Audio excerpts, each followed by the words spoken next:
We know say things no dey go well for Naija we country, and I sure say many Naija people dey concerned and worried about am. Sake of say the economic situation don create state of hopelessness for the citizens, that na why I dey call on all leaders to redesign and restructure Naija to save the economic situation.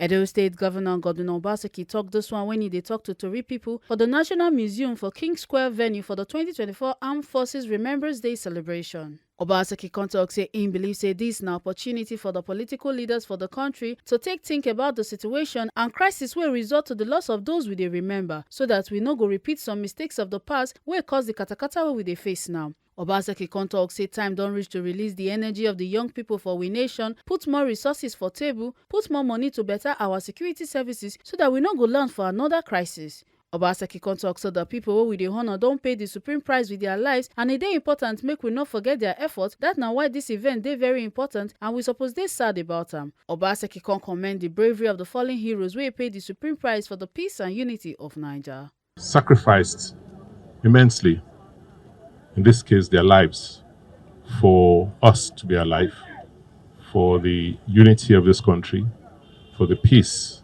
that we strive to enjoy in this country.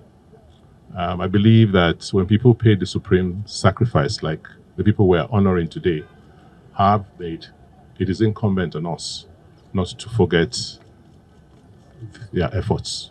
So that's why this event is important. That's the meaning of this Remembrance Day. The right time and opportune time for us as Nigerians to sit back and think very, very deeply about what is going on in the country today, so that we do not repeat some of the mistakes of the past that has led us to where we are today. Certainly, we all know that things are not well with the country as we speak. And I'm sure that if you ask most Nigerians, they are concerned. They're concerned, they are worried.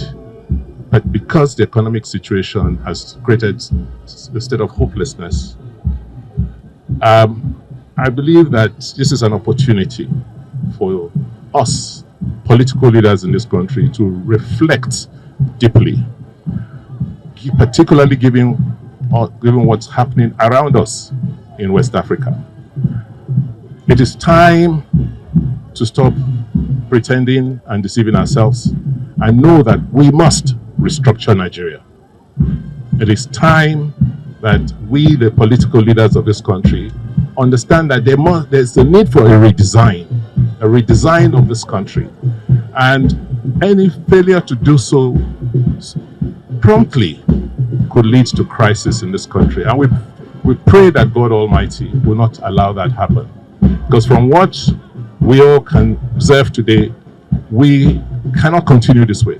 We must take certain decisions to release the energies of this country, release the energies of younger people, put more resources on the table, fund our security services better, so that we don't lead ourselves into another crisis that years from now our children and grandchildren will begin to remember people who have had to sacrifice for avoidable reasons. So my message today is that as we remember those who have sacrificed, who have fallen in defense, in protecting this country, to unify this country, we must ensure that we put enough pressure on the political system to be more sensitive to what is going on in the country, and that to note that the most important assignment of us, of the government of Nigeria today, is to redesign and restructure this country. Any papering over the cracks will not do. There are fundamental defects which we must begin to address, failing which it could be forced on us, and God forbid that happens. Other ogbonge people waiting that for the occasion of the Armed Forces Remembrance Day na Secretary to Edo State Government Osadion Oge Esquire, Chief of Staff Dr. Sagbovo Iyoha, already local government chairman Tom Obaseki, among others. Make una no forget say, as we see am, na so we dey talk am. We no dey take blame. From Benin City, Ekata Ojesele, TMC TV News.